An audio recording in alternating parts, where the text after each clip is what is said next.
bạn nha. Hôm nay mình quay cảnh ngoài đồng cho mấy bạn xem nha. Máy cắt đang cắt á, để mình quay máy cắt cho các bạn xem nha.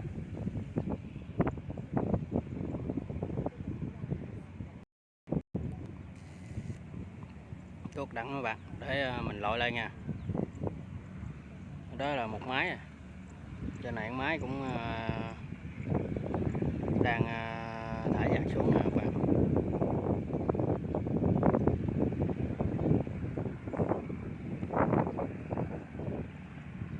Mình tạm ngưng cái nha.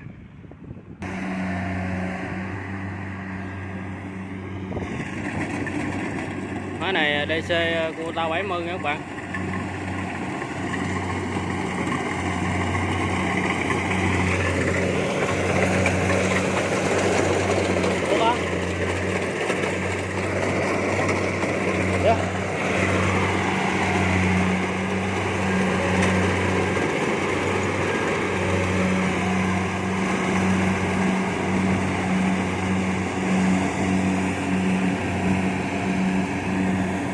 Ơi, chuột đây nè.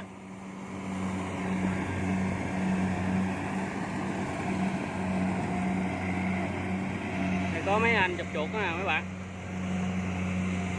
Dạch đó đó, ngay chỗ này nè. Chuột mới chạy qua. Ừ.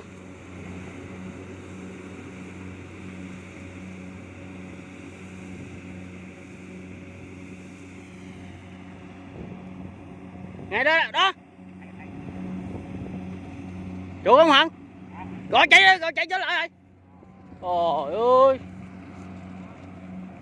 Tôi không quay rồi cũng lắm rồi.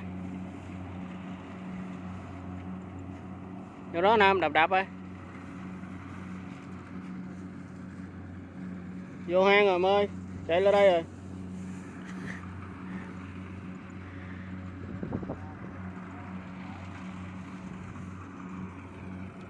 Bên kia còn xa quá mấy bạn ơi.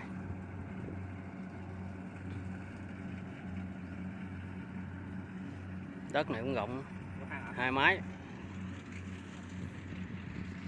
Tuốt chảnh.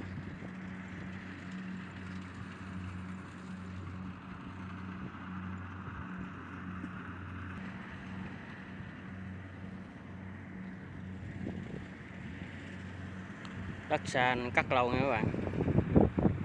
Thả một vòng đi xuống dưới lên tới bên đây.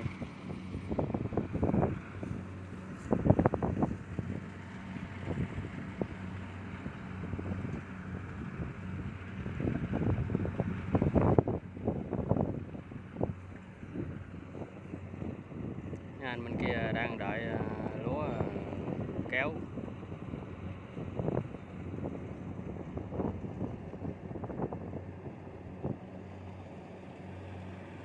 Mấy kia lâu xuống quá các bạn ơi. Mấy anh đó đang đợi lúa xuống đừng kéo đó. Đây có nước nè.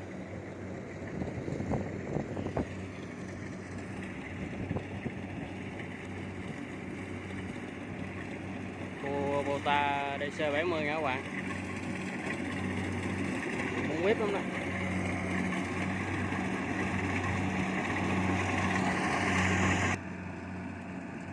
Rồi thả dạt dài quá. Này cắt xong mới tới tối luôn. Trời sáng mưa mới hé nắng lên được một chút. Máy ra cắt. Lúng nữa mấy bạn ơi. Nghiêng bên. Lúng quá.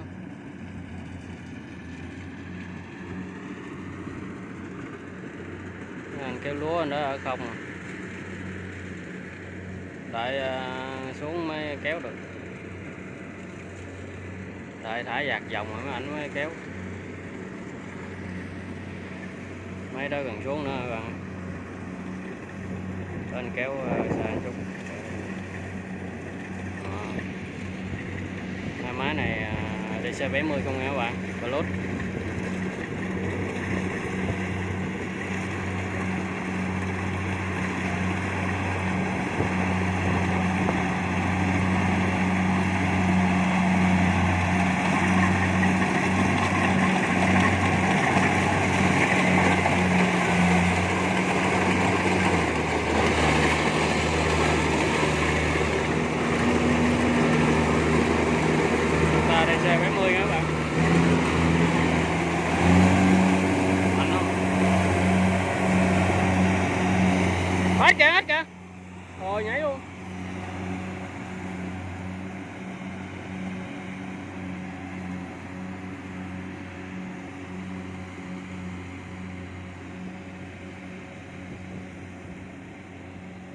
yến nó bay theo nó ăn mấy con gầy quá trời luôn bạn.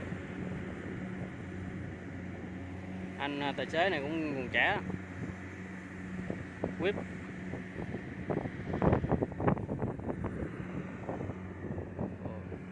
Máy kia nó đi lên trên kia nữa các bạn ơi.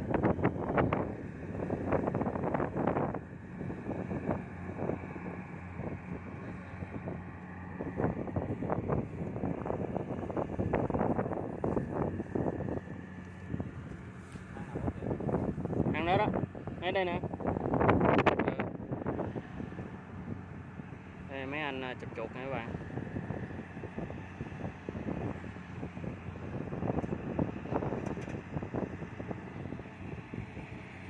Máy kéo. Ăn này nè. Đây cái đụng này đây, kêu hôn ẻo lại đây nè. Nấu hôn ẻo rồi. Ừ.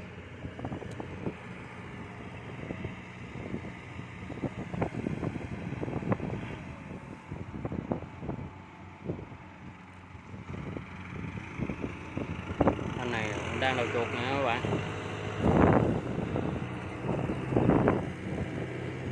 Chuột nãy chạy vô đây nè. Có số nước ngách đụng đây nhóc chân nè. Kêu anh Phong lên coi. Ừ.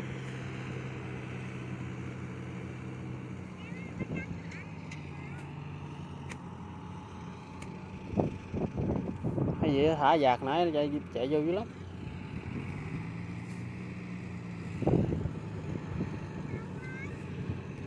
Nãy ông lại sớm được rồi. Nam mà chụp cái gì?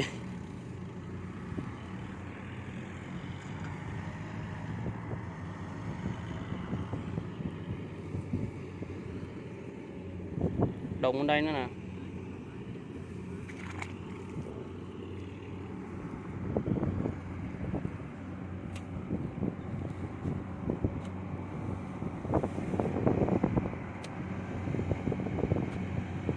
Nhà Yến kế bên kia đó các bạn.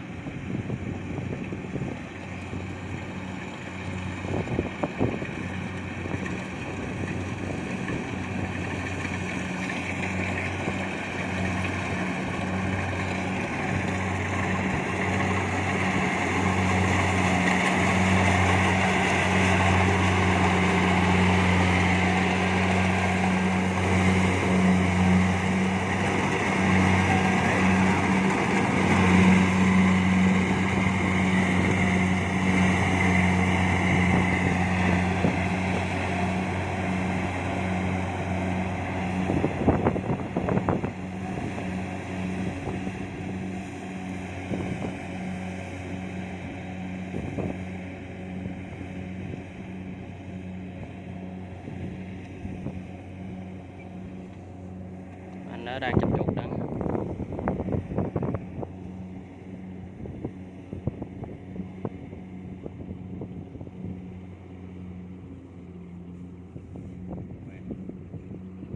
Ta chặn ngay chỗ này nè, chứ đằng đẵng ở chỗ ra ngang đó đó.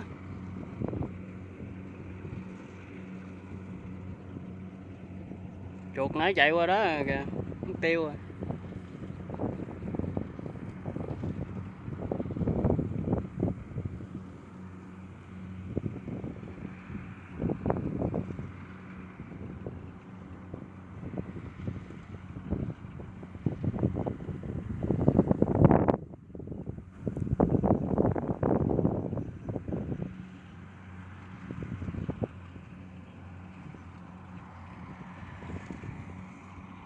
Hai kia còn tốt chảnh mấy bạn ơi. Thì tầm tàn chứ. Máy này chắc DC70.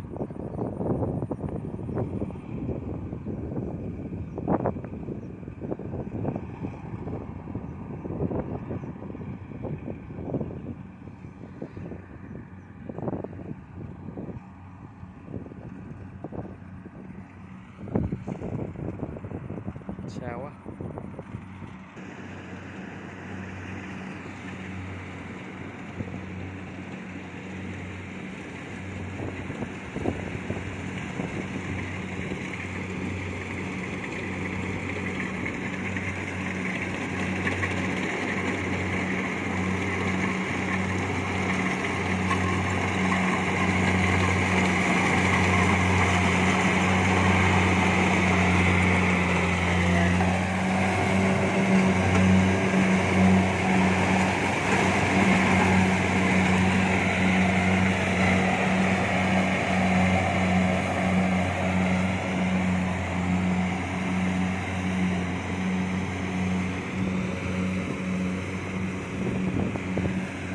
vậy mấy bạn.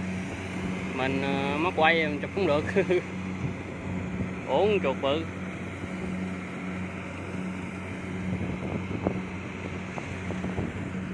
Mấy kia xuống cũng tới rồi nha các bạn. Miếng đất màu.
Xuống nữa nha các bạn.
Nhỏ hả?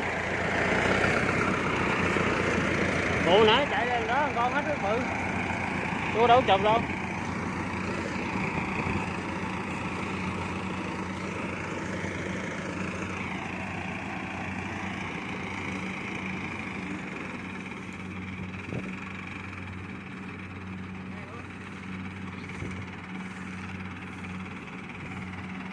Nay này chụp chuột quá trời luôn các bạn.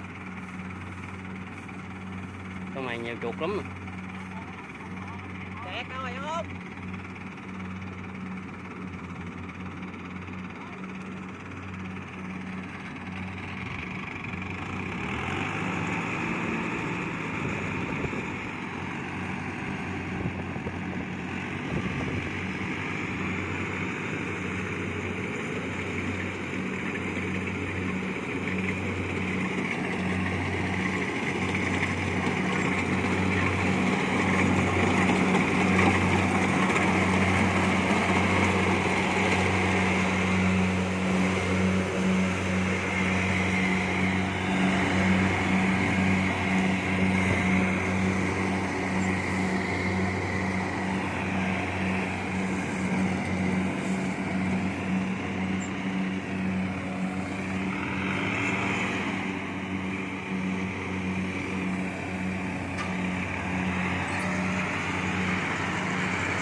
quá các bạn ơi.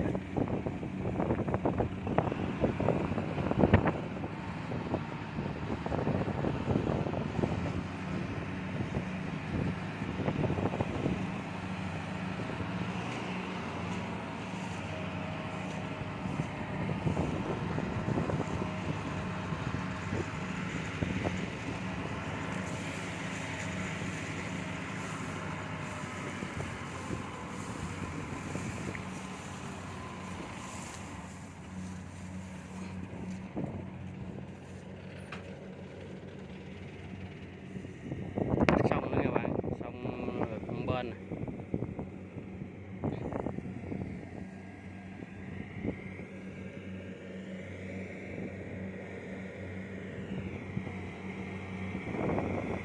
Bò anh đây cắt chỗ này các bạn. Anh tài xế này chéo khô rồi các bạn ơi.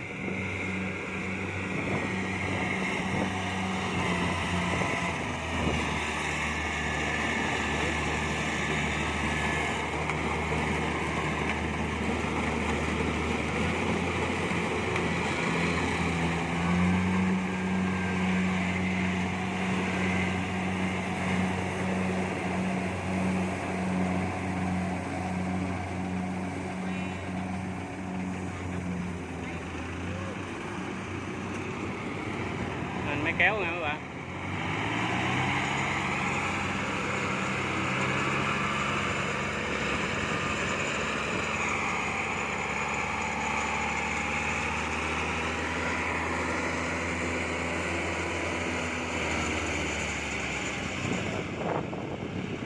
Anh đã chụp dính con chuột bự rồi.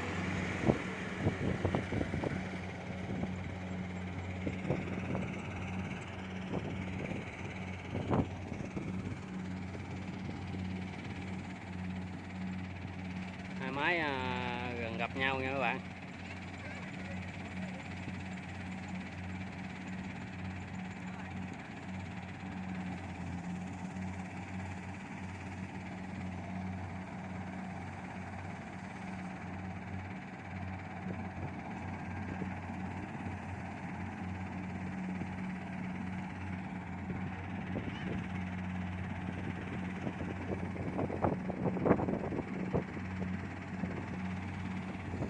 Hai máy song song.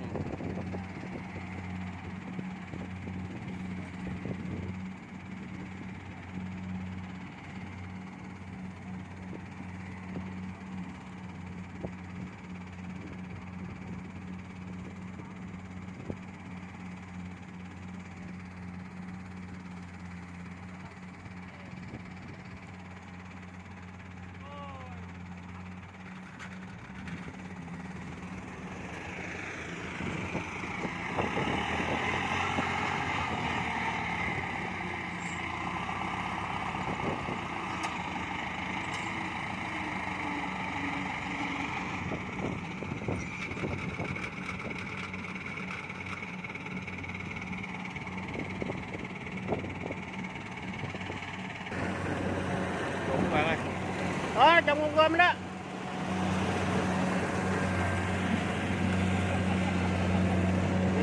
Dính luôn các bạn ơi.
Cắt lẹ ghê các bạn.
tốt chưa mấy bạn ơi.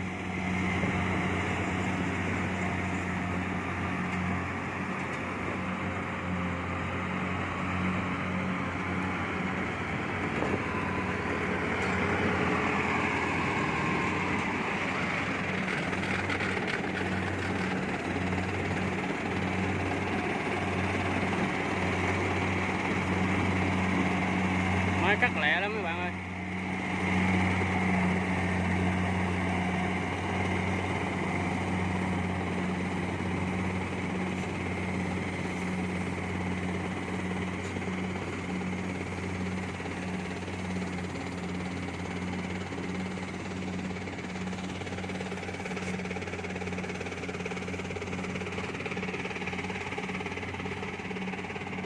Cây kéo này cũng bự lắm nha các bạn.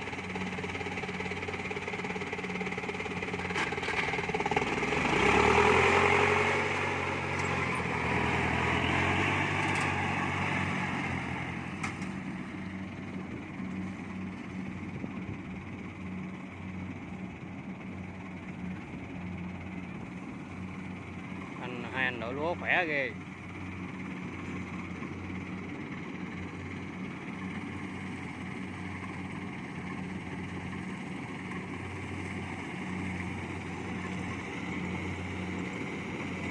Trên kia hơi sập hơn, cắt hơi lâu nữa các bạn.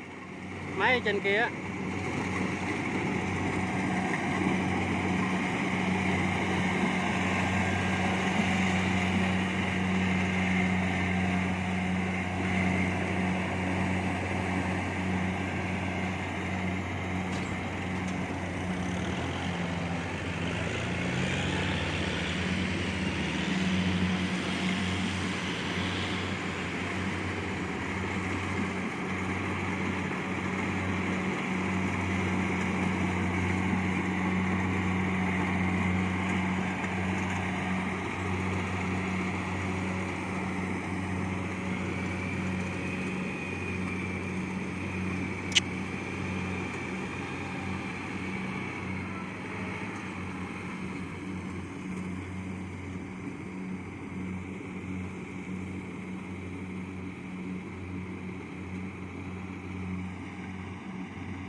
Chuột nhóc luôn mấy bạn ơi.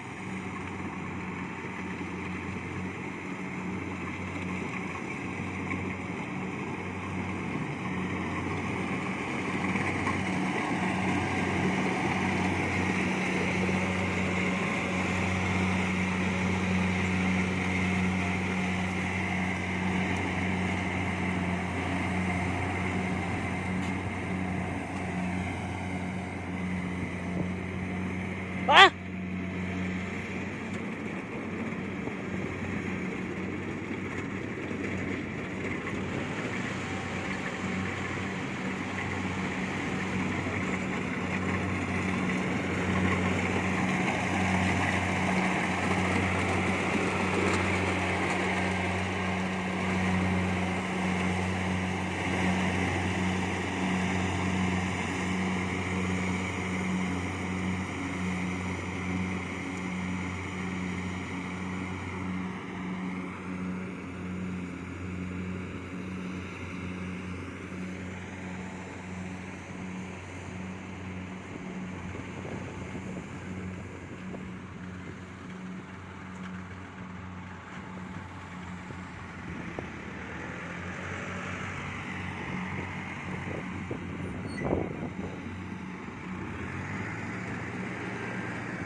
quá chuột rồi các bạn ơi.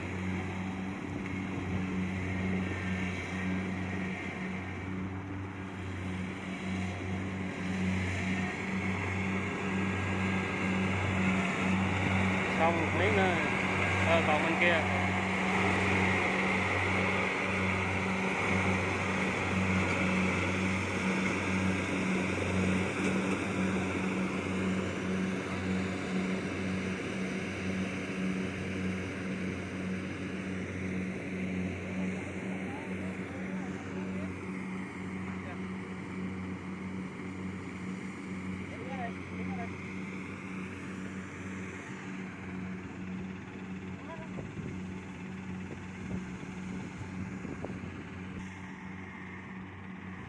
Chuột nghe các bạn.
Xong rồi các bạn ơi.